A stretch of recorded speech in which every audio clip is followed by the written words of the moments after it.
Maya Richardson was driving home after a long day at work. She was a well-respected state lawyer, known for her sharp mind and dedication to justice. As she drove through a quiet neighborhood, she noticed flashing red and blue lights behind her. A police car was following her. She frowned but stayed calm. She knew she hadn't done anything wrong. She pulled over to the side of the road and rolled down her window. A tall, serious-looking police officer stepped out of the patrol car. His badge read Officer Tom Grayson. He walked up to her window and peered inside. His expression was stern, almost suspicious. "License and registration," he said flatly. Maya remained polite. "Sure, officer," she replied, reaching into her glove compartment. She handed over the documents and smiled lightly. "May I ask why I was stopped?" Grayson didn't answer right away. He looked at her license, then at her car, then back at her. His eyes narrowed. "This vehicle matches the description of a stolen car," he finally said. Maya raised an eyebrow. "That's impossible," she said, keeping her voice even. "This is my car. It's registered in my name. You can check the documents." Grayson didn't look convinced. He took a step back, his hand resting near his belt. "Step out of the car," he ordered. Maya's stomach tightened. Something didn't feel right.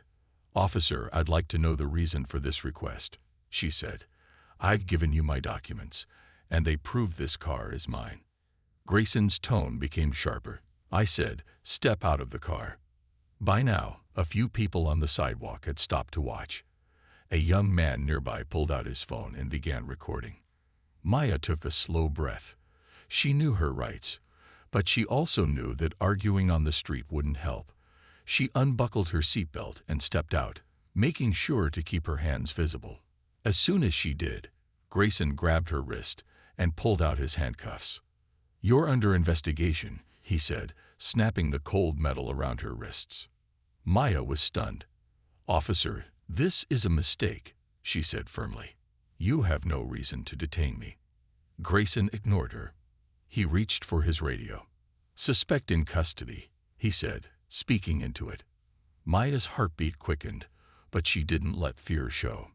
Instead, she looked him in the eye and said, "You might want to check who I am before you make a mistake." Grayson smirked. He didn't ask for more information. To him, she was just another driver, just another person who had to obey his orders. But he had no idea who he had just arrested, and soon he would regret it. Maya stood there, stunned and handcuffed, as Officer Grayson continued to ignore her pleas. He was treating her like a criminal, but she knew deep down that this was all a mistake. She had done nothing wrong.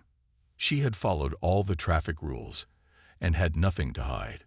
Still, Grayson seemed determined to make this arrest happen. As the police officer called for backup, Maya couldn't help but feel a sense of disbelief. How could this be happening to her? She had worked her whole life to be respected and trusted in her profession. She was a state lawyer, after all, someone who was used to standing up for justice. But here she was, in handcuffs, on the side of the road, being treated like a criminal. "Officer, this is unnecessary," Maya said, trying to remain calm despite the growing frustration in her voice. "You've made a mistake. I'm a lawyer, and I can help you sort this out." But Grayson just looked at her, uninterested in what she had to say. He was too focused on his next steps. "We'll sort it out at the station," he said gruffly, as he placed her into the back of the patrol car. The door slammed shut behind her with a loud thud. Maya sat there, trying to steady her breathing. She had to stay calm. This wasn't the first time she had dealt with difficult situations in her line of work, but this one was different. It wasn't just the law at stake. It was her dignity and sense of justice. The police car slowly pulled away from the curb, heading toward the station. Maya could see people still watching from the sidewalk, some of them whispering to each other. One woman shook her head in disbelief. Maya caught her eye for a brief moment and tried to send her a reassuring smile. She knew that people were starting to realize something was wrong, but there was no time for that right now. As they drove through the streets, Maya couldn't help but wonder how it had come to this. She had seen injustice before in her career, but this time it was personal. She was the one who had been targeted, and for reasons that made no sense. When they arrived at the station, Maya was led inside, still handcuffed, but she refused to let the situation break her. She knew her rights, and she knew how to handle herself. She had worked with law enforcement before, but this was something entirely different. She was dealing with a personal bias, something that went beyond simple procedure or protocol. As they reached the booking area, she took a deep breath and spoke calmly. "I'd like to make a phone call." Grayson looked at her, but didn't reply. Maya repeated her request, this time with a little more authority. She knew that a phone call was her right, and she wasn't going to let him ignore her. The officer hesitated for a moment, then nodded. "You'll get your phone call, but you're still under arrest." Maya didn't argue. She just waited, knowing that she had to keep her cool. She had to get in touch with someone who could help her. And she had to make sure that the truth would come out, no matter what. Little did Officer Grayson know, the person he had just arrested was about to turn the tables on him in a way he could never have expected. Inside the police station, Maya was led to a small, sterile room. The walls were bare, and the only sound in the room was the faint hum of fluorescent lights above. She sat down at a cold metal table, still handcuffed, and tried to remain calm. Her mind raced. How had this all happened? Why was she being treated like this? Grayson had left her alone in the room for a while. Maya kept telling herself to stay composed, but the more she thought about the situation, the angrier she became. She had worked hard to get where she was in her career. She had earned the respect of her colleagues, and yet here she was, falsely arrested for no reason at all. Finally, the door creaked open. Officer Grayson walked in, followed by a desk sergeant who didn't seem to know what was going on. Maya glanced at the officer and then back at the sergeant, keeping her expression neutral. "You'll be here for a little while," Grayson said, his voice still rough. "We need to check out some details." Maya didn't respond. She knew better than to argue. She just sat back in the chair, taking a deep breath. But then, something changed. As Grayson walked out, Maya turned her attention to the desk sergeant. She had been waiting for this moment, the moment when she could assert her identity and make it clear that she wasn't someone to be messed with. "Excuse me," she said, her voice steady. "I'd like to make a phone call." The desk sergeant glanced at her, then at the handcuffs on her wrists. He seemed unsure, but Maya kept her gaze firm. She knew that a phone call was her right, and she wasn't about to let it slip away. After a moment, he nodded. "Fine, go ahead." Maya picked up the phone and dialed a number she knew by heart. Her law office. She only had a few minutes, but that was all she needed. She knew exactly who to call. The phone rang, and Maya's heart beat faster with each passing second. She was in a vulnerable position, but she had to get the help she needed. Finally, the line picked up. "Hello, this is Maya," she said, keeping her voice steady. "Is everything okay?" The voice on the other end asked, sensing something was wrong. "No, it's not," Maya replied.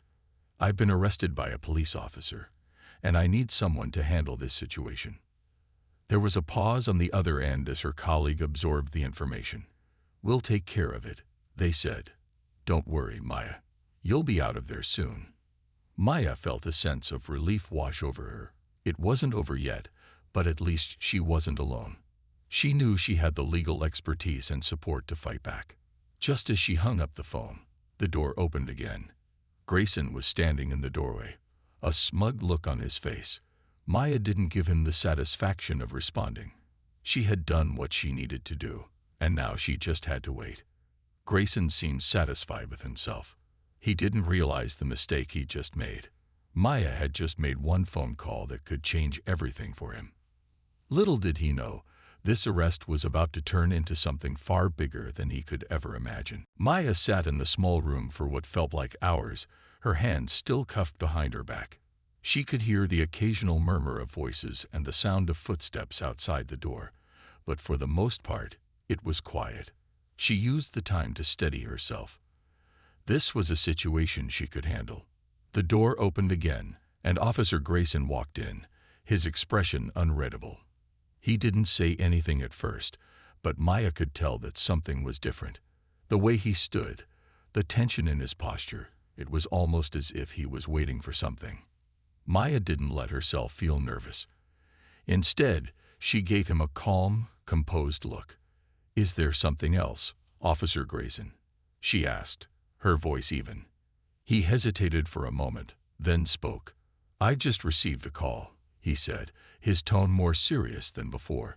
"It seems there's been some confusion about your identity." Maya didn't let her relief show.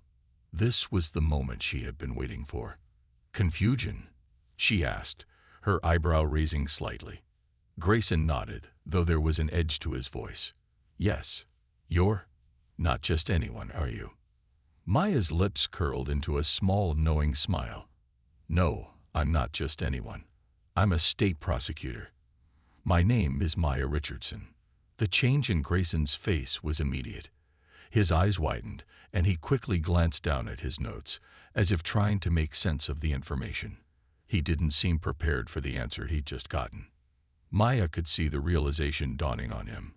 His earlier confidence began to fade, replaced by a nervous energy. He had no idea who he was dealing with.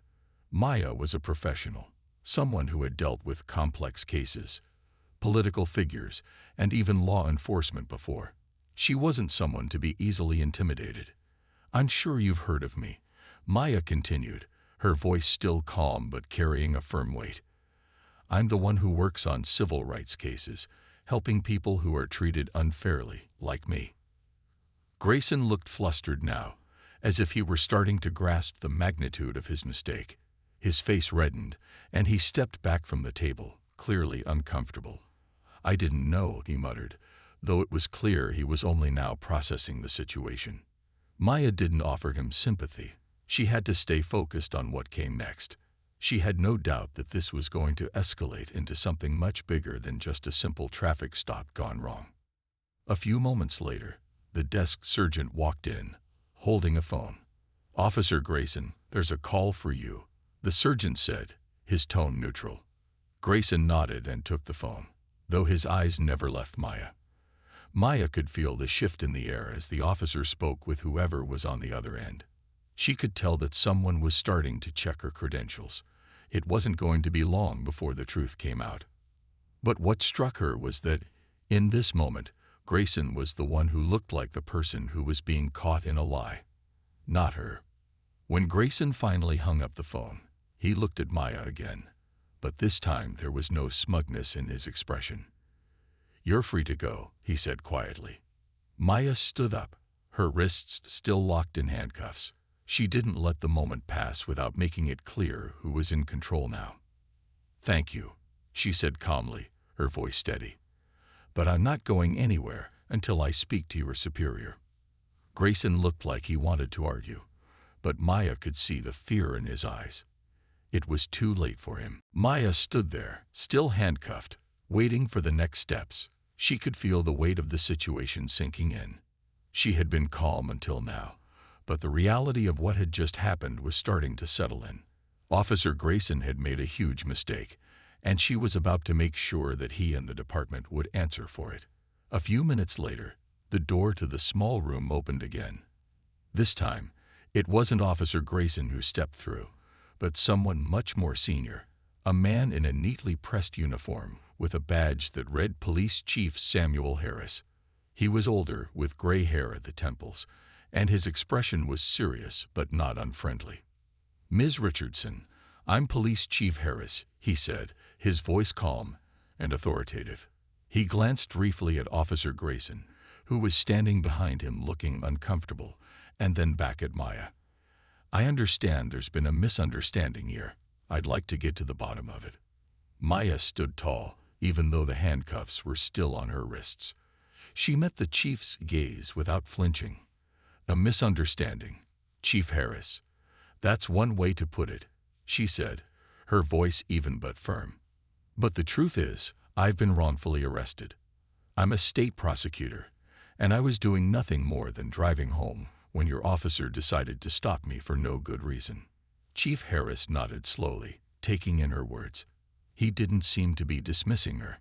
Instead, he seemed concerned, as though he recognized the seriousness of the situation. "I see," he said after a brief pause. "I'm sorry that this happened. I want to make it clear that we take these kinds of complaints seriously. We don't want this to escalate any further." Grayson shifted uncomfortably behind him, but Chief Harris ignored him, turning his attention fully to Maya. "We'll get this sorted out. But first, let me make sure you're released and that these handcuffs are removed." Maya nodded. "I appreciate that, but I want to make sure there are consequences for what happened today. Officer Grayson shouldn't be out on the streets treating people like this. He treated me like I was a criminal, and that's not something I can ignore." Chief Harris didn't argue. He just nodded and signaled to the desk sergeant to unlock the handcuffs. As the cold metal was removed from her wrists, Maya felt a brief sense of relief, but she didn't let her guard down. This wasn't over yet. "I understand your frustration," Chief Harris said, his voice softening. "But we need to investigate what happened here. I assure you, we'll handle this properly." Maya wasn't sure how much he truly understood, but she appreciated that he wasn't dismissing her. She had been through enough, and now she just needed the department to recognize that what had happened to her wasn't just a simple mistake. It was part of a larger problem. "You'll hear from me again, Chief Harris," she said, her voice firm. "I'm not going to let this go. What happened today is unacceptable, and I'm going to make sure it doesn't happen to anyone else." Chief Harris looked at her for a long moment, and then gave a slight nod. "I'll make sure you get the attention this case deserves." With that, he turned and left the room, and Maya was left standing there, still processing everything that had just unfolded. But one thing was clear: this was far from over. The wheels of justice were already starting to turn. Maya walked out of the police station, the cool evening air brushing against her skin. She could feel the weight of the situation lingering, but she refused to let it show. Her heart was still pounding from the chaos of the past few hours. The handcuffs, the unjust arrest, it was all still too fresh in her mind. But now she had a bigger task ahead of her, ensuring this didn't happen to anyone else. As she stepped into her car, Maya pulled out her phone and made a quick call. She had already reached out to her colleague back at the law office, but now it was time to escalate things further. This was no longer just about her. It was about something much larger. "Hello," a voice answered almost immediately. "Maya here," she said, her voice steady despite everything she had just been through. "I need you to start preparing the paperwork." News of Maya's wrongful arrest had spread like wildfire. The story was everywhere, on social media, news websites, and even local television channels. People were talking about it in cafes, at bus stops, and in their living rooms. Some were outraged, others unsure, but almost everyone had an opinion. The video, which showed Maya being handcuffed and detained for no apparent reason, had gone viral. It was hard to watch.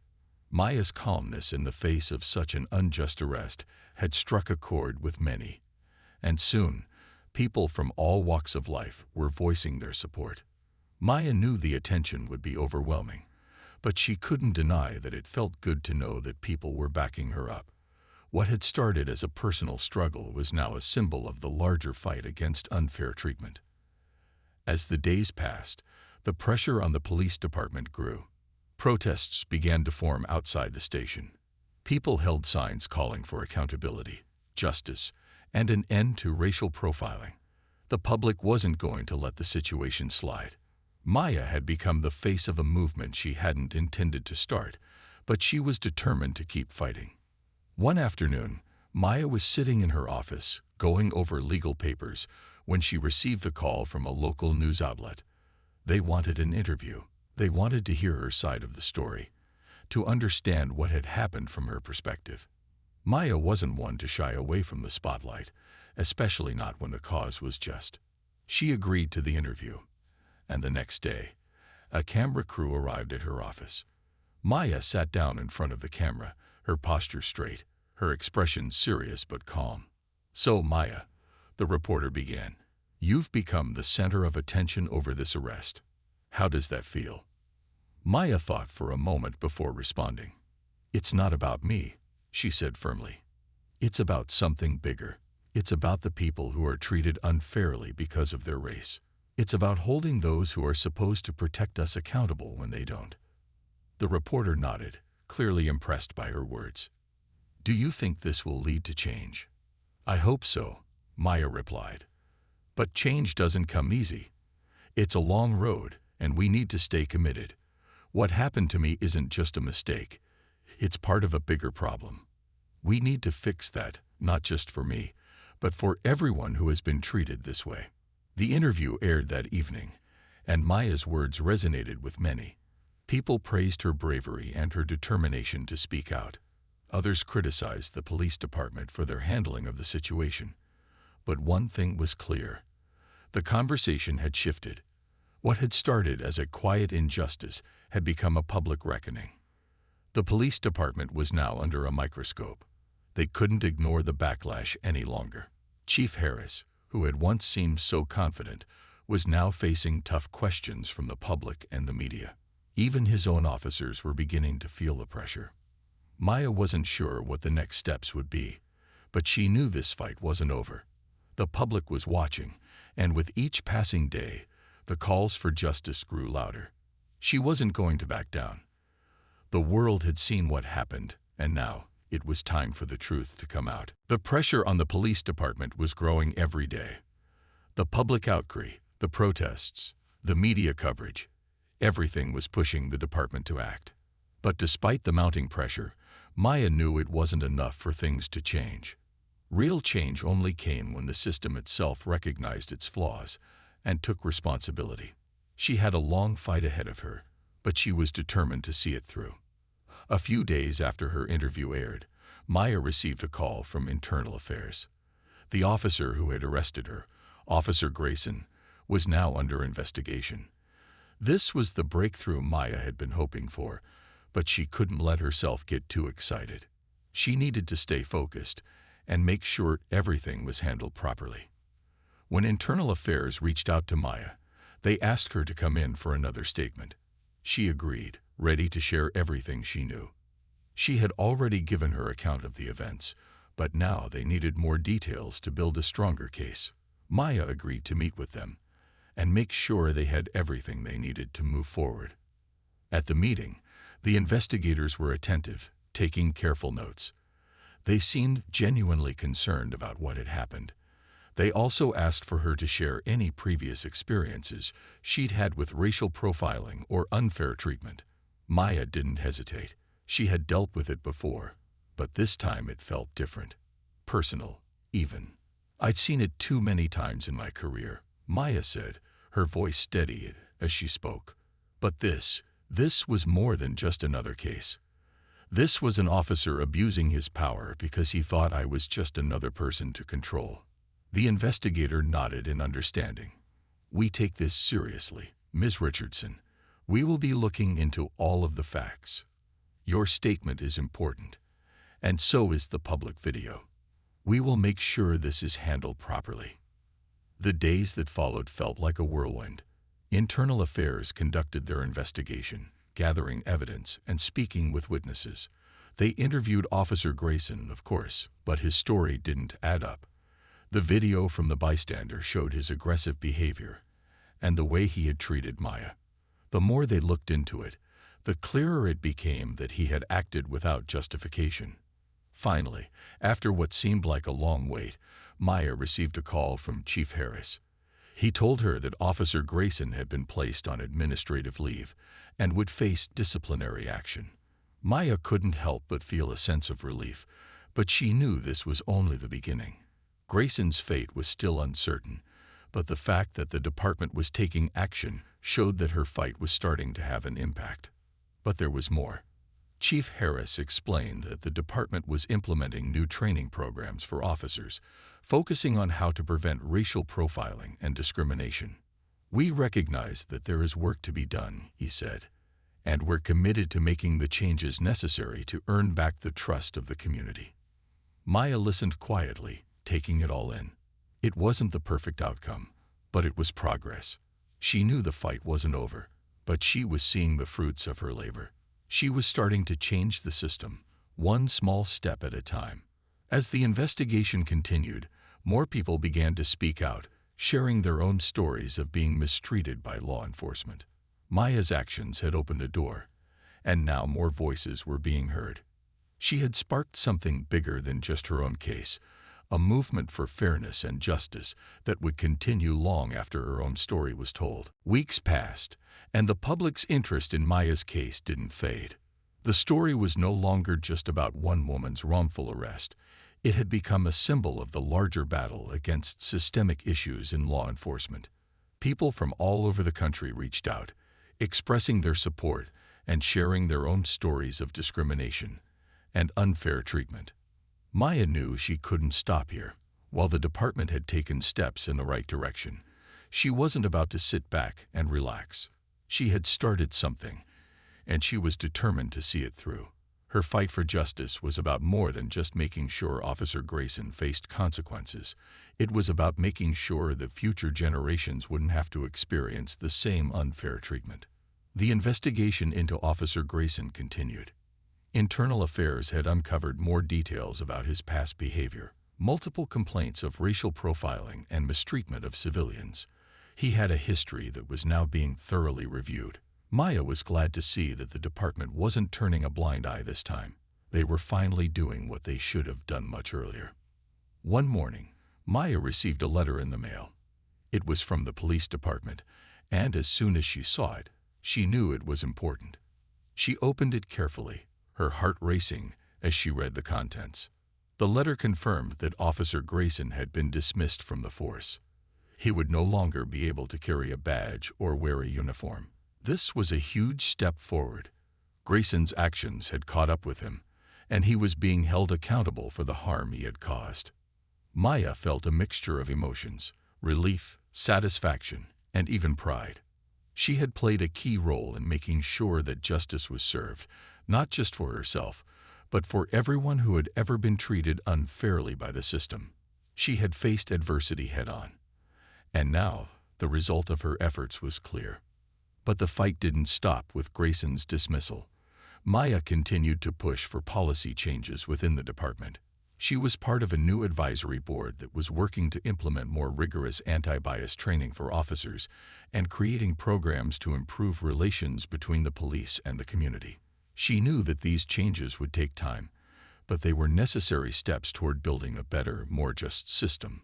The department also began holding community meetings, allowing citizens to voice their concerns directly to law enforcement.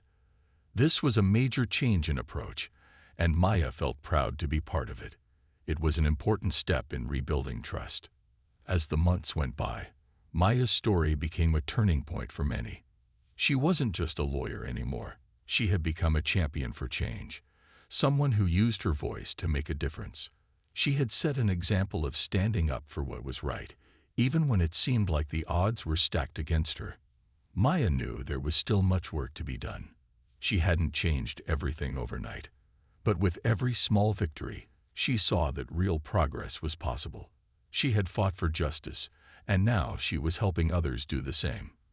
As she looked back on everything that had happened, Maya realized that she had not only changed the course of her own life, but she had helped change the course of history for many others. Her fight wasn't just a personal battle. It had become part of a much larger movement for fairness, accountability, and equality. And Maya, as determined as ever, was ready for the next challenge.